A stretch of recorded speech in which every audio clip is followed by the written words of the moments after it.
Okay, so good afternoon to all. We were on the subject of neurology, and before your CE examination, we had started a topic termed as motor neuron disease. Yes, and in that we were talking about ALS, amyotrophic lateral sclerosis. So this famous personality, Stephen Hawking, had ALS, and he still was able to survive for much more years. He was one of the exceptions, as we had described already. આપણે જે રીતે પહેલા પણ વાત કરેલી, in this condition it is not possible to survive more than 3 or 5 years. Yes, once it is diagnosed, but this personality, this individual was exception, and he used to live far more better life compared to a patient of ALS for more than 7 to 10 years. So we were talking about MND. We'll go into the brief of what we have already seen, a quick revision, and then we'll move forward. Yes, because I hope, yes, I will know that you will not be remembering everything. Yes, so motor neuron disease. MND involves all disease that involves selective loss of function of the upper and lower motor neurons, innervating the voluntary musculature of the limbs and bulbar regions. First of all, we demarcated what is UMN, what is LMN. Yes, UMN, upper motor neuron lesion, and LMN, lower motor neuron lesion. Yes, so interneuron level, at the spinal cord level, is the demarcation. Yes, એના ઉપર ક્યાંય પણ injury થશે above the interneuron level, that will be termed as UMN. Below that level, that will be termed as LMN. Yes, so UMN is above, LMN is below the interneuron level. So here it is a mix of both. There will be UMN signs also and LMN signs also. Hence, this is a special condition, motor neuron diseases. In that, one of the type is amyotrophic lateral sclerosis, which we were discussing in detail. It was first described in 1897 by Lou Gehrig, and that is why it is also known as Lou Gehrig disease. A progressive neuromuscular condition characterized by combined upper and lower motor neurological symptoms, signs and symptoms. Yes, so this is a progressive neuromuscular condition. Progressive, it will keep on deteriorating. Patient ekવાર diagnosed થશે તો પણ એ condition, no matter what medications you provide, it will become worse with time. And neuromuscular, involvement of neurons, that is nerves and muscles also. As the name suggests, it is motor neuron disease. So motor is related to muscles. Epidemiology, 1 to 2 per 1 lakh are affected, so it is not that common, as we have to talk, and we had talked about the other conditions such as stroke, and next we are going to see is Parkinson. So both these conditions are very much common. This is comparatively rare. Males are more affected than females. 2:1 is the male to female ratio, so twice males are more, have chances to be affected compared to females. 90 to 95% sporadic, and 5 to 10% is inherited. Onset above 40 years is common. Yes, as you know, Stephen Hawking was diagnosed at the age of 35-37. Yes, so just remember a personality and look for the features they had. You will be able to recollect the whole condition. Yes, onset above 40 years and increases with age. So it is for sure the patient might come to you walking, might even be able to do activities of daily living, but with time he will be bound to use walking aids such as stick, such as walkers, such as a wheelchair, and later on in the life they have, or they will get bedridden and will die off. Yes, the death is because of the respiratory involvement, muscles of respiration. Etiology, again, it is an unknown. So far we have discussed GBS, so far we have discussed multiple sclerosis. In those also, the etiology is autoimmune type, but they are still unknown. Yes, we do not understand it properly, completely. It will be multifactorial. There will be genetic, viral, and autoimmune and neurotoxic hypothesis. These are the 4 hypotheses. So it is genetic, related to genes, related to DNA. It can be viral because of the infection. There is this condition, ALS. Autoimmune, that is once the viral infection has happened, autoimmunity starts up, and because of that there will be chances of forming the disease. And last is neurotoxicity hypothesis. Neurotoxicity means you are consuming or adding substances to the body that are harmful, toxic to the nerves or the nervous tissue. Risk factors: trauma, long bone fractures, manual work, occupational exposure to toxin, lead, solvent, and food. These are all the risk factors. So if an individual is continuously having trauma, that can lead to ALS. Long bone fracture, frequent long bone fractures, that also has chances of forming ALS. Manual work, more and more manual work if an individual is doing, at that time also it may lead to ALS. And occupational exposure to toxin, lead, solvent, or some kinds of food. Which kind of food, it is not so clear, but it is thought that yes, foods can lead to formation of ALS. It is one of the risk factors. Pathology, loss of large motor neurons in spinal cord and brainstem. Gliosis, gliosis means scar formation. So far we have discussed in GBS and multiple sclerosis. And ALS, again we are repeating gliosis. What is gliosis? Gliosis is formed once there is injury. Can પણ injury થશે body માં તો શું થાય? There is formation of fibrous tissue which is also termed as scar. Yes, the same thing if in nervous tissue it happens, it is termed as gliosis. So scar formation is nervous tissue. This is termed as gliosis. Spheroids, that is interwoven disorganized neurofilaments in proximal axon. As we discussed, there is a specific type of pattern in which the ground substance and the structure of nervous tissue is formed. But if the structure gets disoriented or disorganized, at that time it will be termed as spheroids. 1/3 of motor neurons destroyed before muscle atrophy becomes apparent. So જ્યારે પણ patient તમારી પાસે આવે or comes to a neurophysician or a neurosurgeon and you see that there is muscle wasting and you suspect if the patient is having ALS or not. So keep that in mind when the patient is coming with muscle atrophy. Atrophy means decreased girth of the muscles, yes, or no girth, no tone in the muscles. At that time, જ્યારે તમને visibly દેખાવા માંડે એ સમયે patient ને already 1/3 motor neurons destroy થઈ ગયા હશે. Yes, so only 2/3 remains. Peripheral nerves show secondary degeneration of axons and myelin. Yes, mainly it will affect the spinal cord and the brain, and because of that UM and LM and both signs will be there. So peripheral nerves also show secondary changes, not primarily because of the condition, but secondarily ઉપરથી signals જ નહીં આવે તો it will go for atrophy, that is degeneration of axons and myelin. Surviving motor neurons develop collateral branches, atrophy of the degenerated muscles. So yes, surviving motor neurons, 2/3 motor neurons बचे છે. When you are able to see the muscle atrophy, they will try to form collateral branches so as to give signals to the muscle and maintain the muscle health. But with time that also does not work and there will be atrophy of degenerated muscles. Atrophy means loss of tone, complete loss of girth. Average survival is 3 to 5 years after its onset. As we have already discussed, the patient cannot survive more. Yes, death occurs from respiratory failure, insufficiency specifically.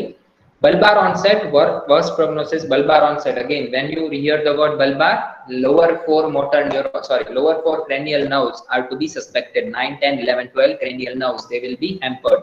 So if there is bulbar onset, there is worse prognosis because cranial nerves are affected. 10th cranial nerve, vagus nerve, as you already know, has a very important role in maintaining the vital functions like heart rate. Yes, if that is altered, 10th cranial nerve is affected, respiration and your vitals will be affected. 20 months is the median survival. 5% survive 5 years after the onset. Only 5% of the diagnosed. Yes, so think of the epidemiology. 1 to 2 per 1 lakh. 1 lakh ની population માં 1-2 ને થાય છે. એવી આખી population માં ખાલી 5% નો survival rate છે. They will survive more than 5 years. And Stephen Hawking was one of them. Spinal onset, 29 months in the median survival. 15% survive 5 years after the onset. And short survival is associated with greater age. If the age of onset is what we saw is 40. जो 50-60 years से onset થશે तो there are less chances that patient will survive yet, even 2 to 3 years. Lower percent predicted vital capacity. Vital capacity, that is the total lung volume capacity of an individual. So if that is affected, for sure respiration is lower, respiratory capacity is lower, so there will be more complications and the patient may die off early. Lower serum chloride, so chloride and along with that calcium, potassium. Yes, and sodium. These 4 are the vital things that a nerve needs for transmission of signals, as you already learned in the action potential. Yes, physiology of nerve. And compulsorily you have to provide what we say is if they are not there, if they are deficient, there will be no prognosis. There is no movement of the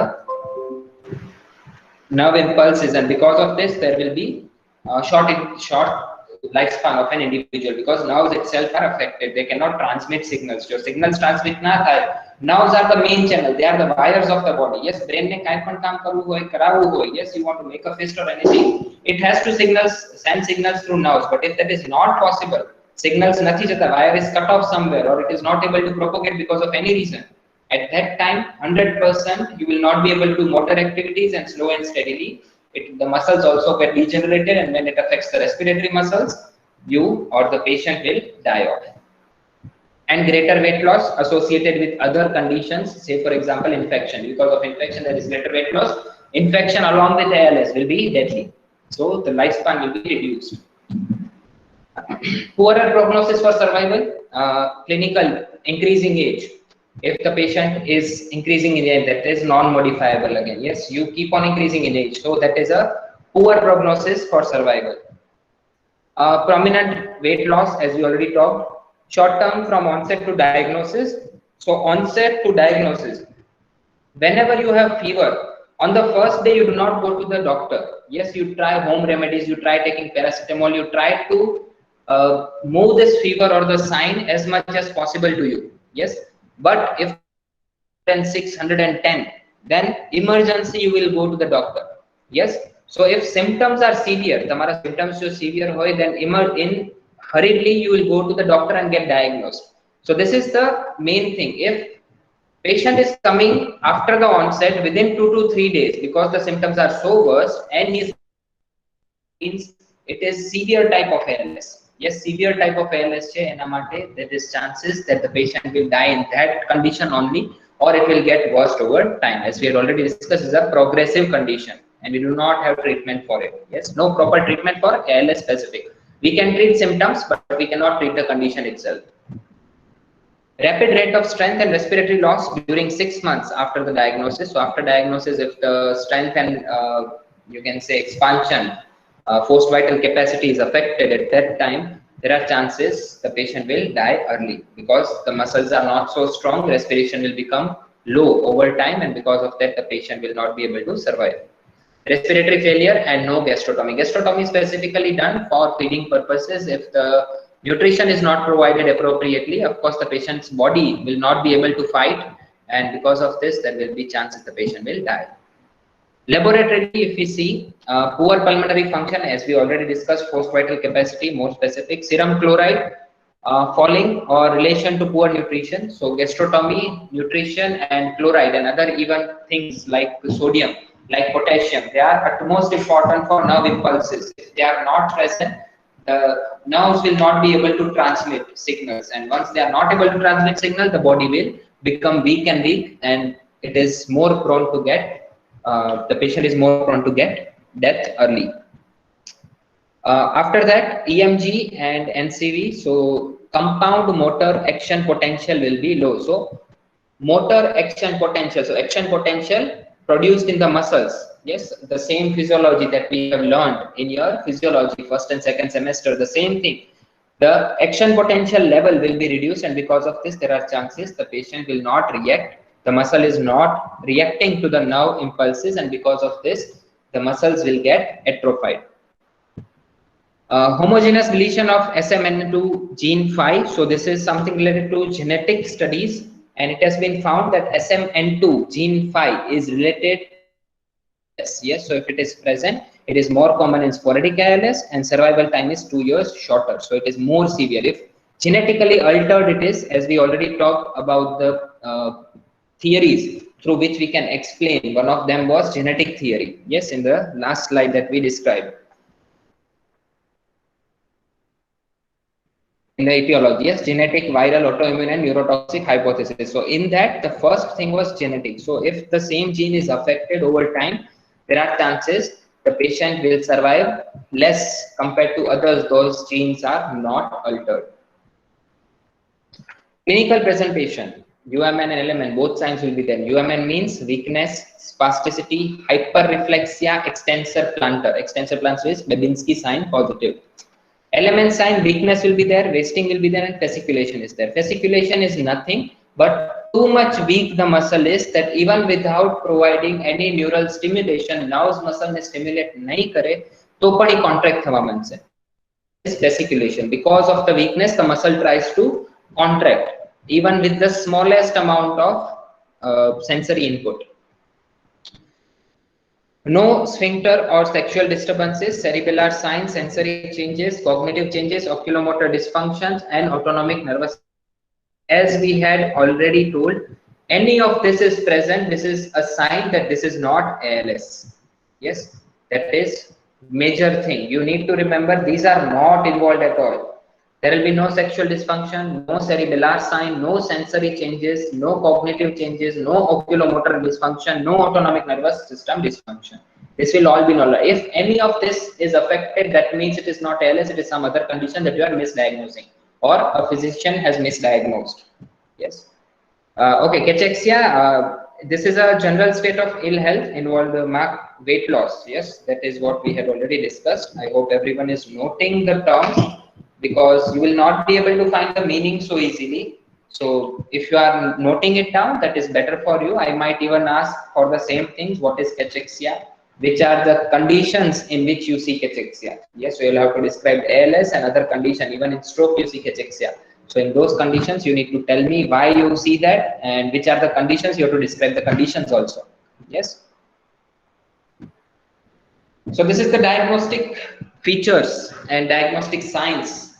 This table we have gone through, we'll just see it in a flash. So LMN and UMN. So upper part is LMN. If it is affecting the brainstem, cervical region, thoracic region, and lumbosacral region, and UMN symptoms in brainstem, cervical, thoracic, and lumbosacral. So in LMN signs, brainstem, jaw, face, palate, tongue, and larynx, this will be affected. In cervical, nape, arm, hand, and diaphragm will be affected. So you can see in cervical region, is diaphragm is affected. LMN sign. That means there are chances the patient will be hospitalized, will be given ventilatory support, and eventually, if the diaphragm does not recover, which is the primary respiratory muscle, the patient will die. In thoracic, back and abdomen muscles will be affected. Lumbosacral, back, abdomen, and leg, foot. This will be the muscles that will be atrophied. In UMN, there are different signs and symptoms. Why? There will be hyperreflexivity. Sign will be positive. The muscles that are affected will be hypertrophied. Spasticity will be there. So there will be clonic jaw. Gag reflex will be exaggerated. Gag reflex is a sign of 10th vagus cranial nerve. Snout reflex, pseudobulbar features, forced yawning, pathological deep tendon reflexes, and spastic tone will be there in the muscles supplied by the brain stem or the 9, 10, 11, 12 bulbar region muscles. Cervical, clonic deep tendon reflexes. What is clonus? We have seen in assessment part. I hope everyone remembers. Hoffman reflex, upper limb reflex that is present only in the UMN sign if upper limb of that side is affected. Pathological deep tendon reflexes, that is hyper will be there, response, hyperreflexia, spastic tone, preserved reflex in weak vested limb. Thoracic region, loss of superficial abdominal reflexes, pathological deep tendon reflexes, and spastic tone. And lumbosacral, clonic deep tendon reflexes, extensor plantar response, that is Babinski sign positive, pathological deep tendon reflexes, spastic tone, preserved weak reflex, and weak vested limbs. Coming to the positive features out of all the things that we saw, when can we say that yes, 100% this is ALS, we can say probably this is ALS, we can say possibly this is ALS, and we can just suspect ALS. So definitely 100% ALS જ હોય તો LMN and UMN sign in 3 to 4 regions 100% હોવા જોઈએ. આ બધા જે signs જોયા 3 to 4 should be present in LMN and UMN both signs should be present in 3 to 4 regions. Say for example brainstem, cervical, thoracic, or brainstem, cervical, lumbosacral. Any combination is possible. Evidence of progression. Yes, as the condition itself, MND itself, motor neuron disease itself is a progressive condition. So progressively the patient should get deteriorated over time. Probably ALS, signs in at least 2 regions with UMN above LMN signs and evidence of progression. So progression with at least 2 regions affected with LMN and LMN plus UMN in 2 regions. કોઈ પણ બે હોય brainstem or cervical, brainstem or thoracic, cervical, thoracic, cervical, lumbosacral, any combination. Yes, any 2 can be affected, but UMN symptoms should be more compared to LMN symptoms, and it should be of course progressive. Possibly ALS, that is LMN and UMN in 1 region, UMN in two region, above LMN above UMN sign and LMN and UMN sign, but no evidence of progression. So if there is no progression, possibly you are just seeing another condition, because our definition much progressive word આવે છે. તો પછી if it is not progressing, that means it is not ALS. Possibly it might be some other condition also. So this is weak suspicion. LMN UMN in one region, કોઈ પણ એક region માં LMN અને UMN signs હોવા જોઈએ. UMN should be in other one region also, એટલે total 2. LMN signs વધારે હોવા જોઈએ UMN કરતા, and LMN UMN signs but no evidence of progression. And suspected, this is least. આપણે ખાલી 10% doubt છે કે આ ALS છે, તો એમાં LMN sign in any 2 or 3 regions. With only ALS signs in any 2 or 3 regions, if they are there, it is suspected. Might be. Yes, we are just thinking 5 to 10%. There are chances that it will. It might be some other condition also. Negative features. Okay, our features are say to 100% it is not ALS. We have seen all this, finding inconsistent. Neuroimaging, EMG, clinical other evidence of alternate disease. બીજી જ કોઈ disease છે એનો evidence મળી જાય EMG માંથી, MRI માંથી. Clinically તમને ખબર પડી જાય. This is lack of progression, cognitive decline, sphincter abnormalities, sensory dysfunction, and visual decline. As the name itself is pure motor neuron disease, it will affect only motor part. If there is sensory involvement, if there is cognition, visual involvement, anything, that means it is some other condition. It is not ALS. 100% it is not ALS. Diagnosis, from here we have to pick up. Yes, so laboratory studies, magnetic stimulation, MRI, PET scan, central motor conduction times, that is not what we have already discussed, that is EMG, NCV, now same things, and others, that is normal CSF, serum, and MS panel.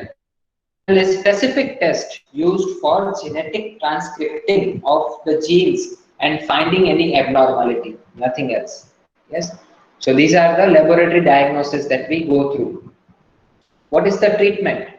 Coming to the treatment part, last part of the disease. So disease modifying drugs. First drug is riluzole. Yes, if you, I'll of course share the presentation, but at least you should mention it, if you should remember it, which are the main diseases and which are the main drugs that can modify that disease. Yes, so first directly for ALS we can give riluzole, that is decreased glutamate release, 100 milligram per day. If you don't remember the doses, that is fine. Decreased need for tracheostomy, 56.8%. So if you are giving the patient the same drug initially just after the diagnosis, there are less chances the patient will need tracheostomy. That is, the respiratory involvement will be very late. After 18 months versus 50% for placebo. Yes, placebo. Can anyone tell me what is placebo?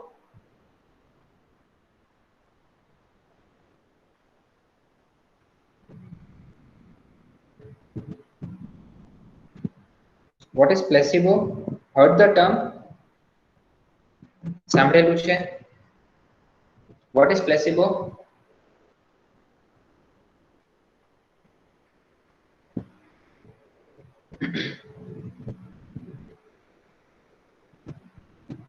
Placebo એટલે શું?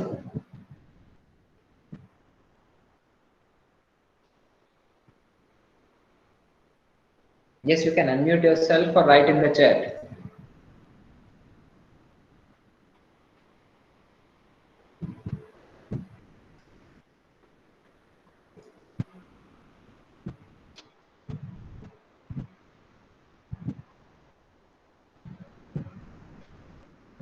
Say for example, you are having fever. Yes, two individuals are having fever. બે જણાને તાવ છે. Yes, first one you are giving paracetamol, and second individual you are telling them you are going to give them paracetamol, but instead of giving paracetamol you are giving them vitamin B tablet.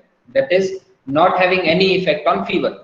Yes, but still that individual thinks he has taken paracetamol, to whom you have given vitamin B, and he thinks that he has taken paracetamol, so he recovers. Yes, so that is termed as placebo. You are doing something wrong, but still it is giving you a positive effects. Placebo means false. You are giving false treatment, but still you are obtaining better outcome or the same outcome as you give normal treatment. Yes, so that is what is termed as placebo. So if we compare with placebo, there are chances that riluzole will provide superiorly more than 50% relief in symptoms and signs. That is, the life expectancy of an individual enhance. Adverse effects, it can cause asthma, it can cause nausea. That means it will not cause asthma, it will aggravate the condition those who individuals already have asthma. Yes, for normal individual you cannot cause asthma. The ones who already have asthma, their condition will be aggravated, or which is termed as status asthmaticus. That is, a episode of asthma can be induced by such a drug. Asthma already છે, અસ્થમામાં શું થાય, bronchoconstriction થઈ જાય, the bronchioles and the alveoli become constricted, the airflow is restricted. Yes, so because of that the patient feels an urge, that is dyspnea. Dyspnea is loss or inability to breathe. Yes, difficulty in breathing or breathlessness. Immediately they have to take a pump which contains bronchodilators, and when they take bronchodilators at that time, like salbutamol, yes, it will relax, it will cause broncho relaxation, bronchioles will relax. Yes, bronchodilation, and because of this they will be relieved. Yes, so if a patient already has asthma and an attack આવે એટલે અચાનક જ bronchoconstriction થઈ જાય, so riluzole is one such agent which can cause this. So it should be taken or given with care to patients having asthma. Nausea, the feeling of vomiting, actual vomiting, just the feeling of vomiting, that is nausea. Dizziness, granulocytopenia, that is RBC and WBC count will increase. Penia means increase. Increased transaminase level, that is an enzyme. Second drug is mecaserin. First is riluzole, second is mecaserin. Both can be used specifically for the treatment of ALS. Yes, these were the main drugs. Now coming to symptomatic. Symptoms je પણ છે patient ને ALS માં, એની માટે specific drugs. So first is symptom, that is sialorrhea. Sialorrhea means inability to control the drooling of the saliva. Yes, you might have seen small children or even aged people, they cannot control the drooling of saliva. That is, saliva keeps coming out of their mouth. That is termed as sialorrhea. The drugs that can be used is amitriptyline, benzotropine, trihexyphenidyl HCl, hydrochloric acid. Propranolol decreases thick mucus production. Propranolol is a beta blocker. And physical measures such as suction can be used. Manual assisted cuffing techniques, physiotherapy, can be used, and in or ex cephalator cuff machine can be given to individuals. Yes, so three measures that are physical. First, suction machine can be used. Second, manual assisted cuffing techniques will be used. You will be learning the same in PT cardio specifically. Yes, and third is a cuff machine that is providing cuff from externally. Yes, when we cuff, which muscles contract? Can anyone tell me? Which are the primary muscles of cuffing?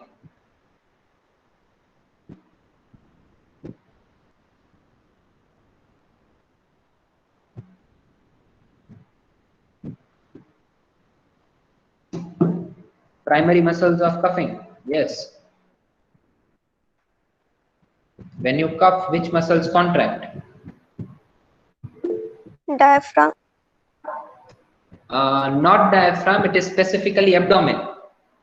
Yes, accessory muscles of respiration specifically contract, and abdominals are the primary muscles. Yes, they are responsible for cuffing activity. So once abdominals are weak, if the region of abdomen is affected, as we have already seen the region wise list, and if there is element lesion, at that time there are chances the patient will not have sufficient power in the abdominal muscles to produce contraction and cause cuffing. So at that time externally we have to provide such a power, such a machine, so as it can facilitate cuffing. Why is cuffing needed?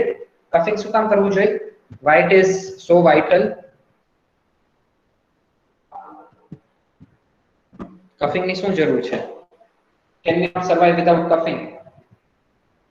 When you go in a dusty place, yes, say for example you are on a highway and you stand near a hotel, when you come out and if there is dirt in the air, you start coughing or sneezing. Why? What is the reason?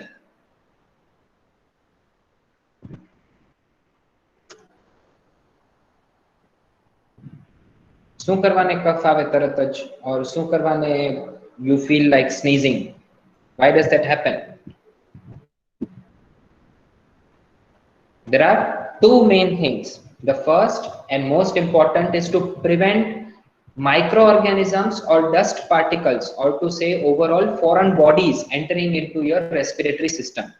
Yes, and prevent karwa mate, or to stop them. And second is movement of centrally placed sputum out from the body in place. When you cough, normally આપણે શું કહી કે in an individual they are having sputum. Sputum is collection of fluid, nothing else. And when we want to move this collection of fluid from the lungs or from the trachea to the outside, we start coughing. Yes, and that is termed as, that is the main importance of coughing. Two main importance: to prevent entry of foreign particles, and second, to expectorate the centrally placed sputum. Second, nutrition and dysphagia, inability to swallow and nutrition. So modification of the food and fluid consistency, and coaching with speech therapist or speech pathologist. So just by modifying the food and you can say the fluid consistency, that is viscosity. Yes, water is less viscous compared to juices. Why? Because the resistance between the molecules is less. Yes, they can move easily over one another. Biochemistry, if you recollect, viscosity of an substance, yes, viscosity of a fluid. So how to give as much as possible if the patient is not having gastrotomy, and that is one of the negative features of ALS. Yes, the lifespan will be decreased. So if the patient is having difficulty, then you modify the diet accordingly, and speech pathologist can also be consulted for the same. Respiratory insufficiency. So what can be given? Non-invasive ventilatory support directly through the mouth. Ventilatory support can be given. Even tracheostomy can be done. So respiratory therapist consultation is needed when tracheostomy is done. And ventilatory assisted respiration should be encouraged when and where needed. જ્યારે પણ patient deteriorate થવા માંડે and they need ventilation, it should be available. Yes, it should be given immediately. Otherwise, the patient is even going to die. Once the muscles of respiration become paralyzed, element type of signs and symptoms avijay in respiratory muscle, specifically diaphragm, there is no chance the patient will survive without ventilator. So the patient will be alive till the ventilator is on. If the ventilator is turned off, the patient will die because there is no respiratory power in the diaphragm. Depression and anxiety, it is a long-term effect, progressive disease which will not go away. So of course psychologically the patient will be down. Yes, they will have thoughts, and because of this they will get depressed and anxious. So for that, tricyclic antidepressants that we have already seen in stroke also, we prescribe the tricyclic antidepressants, and supportive and family therapy. Counseling regularly by a psychologist or psychiatrist should be encouraged. Antispasticity, yes, there are also spasticity, that is UMN sign. There will be increase in muscle tone, yes, felt as catch and release, as we had described when doing fast passive movements. So antispastic drugs like baclofen, tizanidine, diazepam, dantrolene, and stretching exercises, these all can be given efficiently to reduce the spasticity or to maintain the muscle tone. Fasciculation, symptom that we told in element, that is specifically કે જ્યારે patient ને બહુ જ weakness હોય, at that time these drugs are given. They help maintain or slightly improve the muscle tone. So lorazepam is one of the drug that is used in fasciculations, and decrease caffeine and nicotine intake as much as possible. Caffeine highest content present in coffee, yes, which is beverage that we consume every day. And nicotine intake, if the patient is doing nicotine intake, we should decrease it or ask them to stop, because it will have adverse effect on fasciculation, that is tone of the muscle. Pain, for pain what can we give? Non-steroidal anti-inflammatory drugs, that is NSAIDs. Anticonvulsants like Tigirol and phenytoin can be also administered if the patient is having convulsions. Convulsions means epilepsy, means achki. And tricyclic antidepressants can also be given. Yes, tricyclic antidepressants specifically induce sleep, and when an individual is sleeping, at that time very less or no amount of pain can be felt. Ineffective treatment, like in GBS or even we saw in multiple sclerosis, IVIG proved very successful treatment. Yes, but in ALS it is of no use. Yes, so an individual who is taking IVIG, intravenous immunoglobulin, yes, they will not be benefited. So never advise for an individual with ALS to take such a treatment. Yes, it is physician's choice. If they want, they can, but it is shown to be less effective, ineffective. IVIG, cyclophosphamide, and fludarabine. These are all ineffective. So if you do not remember, but you need to mention about IVIG, because in other neurological conditions, IVIG like GBS and multiple sclerosis, it has proved to be effective, but here it is ineffective. Total lymphoid irradiation and dextromethorphan. These are all drugs specifically for CNS, but they are not effective in treatment of ALS. Okay, there is one another type, that is primary lateral sclerosis, specifically affecting the element signs only of that individual. Element signs only are present in primary lateral sclerosis. Yes, that is what you need to know. In detail, we will not go because not part of your syllabus at this moment. Specifically, we need to talk only about ALS, amyotrophic lateral sclerosis. Yes, so any doubts so far that we have discussed in whole of ALS from starting up till now? Because up to diagnosis we had already discussed, so it was a revision. Later on, we continued and finished the main drugs that we administer in patients with ALS. Any doubts? Yes or no? Everyone in the chat, everyone.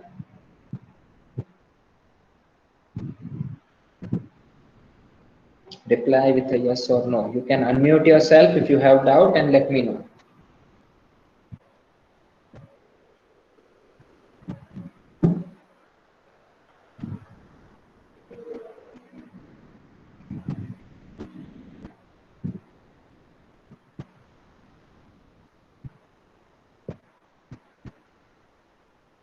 Okay, fine. Yes, so again we are meeting at 3:15 for a new topic. We'll start with probably Parkinson's. Yes, it is a good topic. You need, you might have even seen the patients with Parkinson's, so it will be easy to correlate. One of the dominant conditions in neurology that you see very commonly. Yes, so we'll start with Parkinson probably. Okay. Guru, have we taken the attendance? Yes, sir. Okay, fine. So we'll keep it till here. We'll meet again at 3:15 for the next lecture. Fine. Hope you have a good day. Be safe.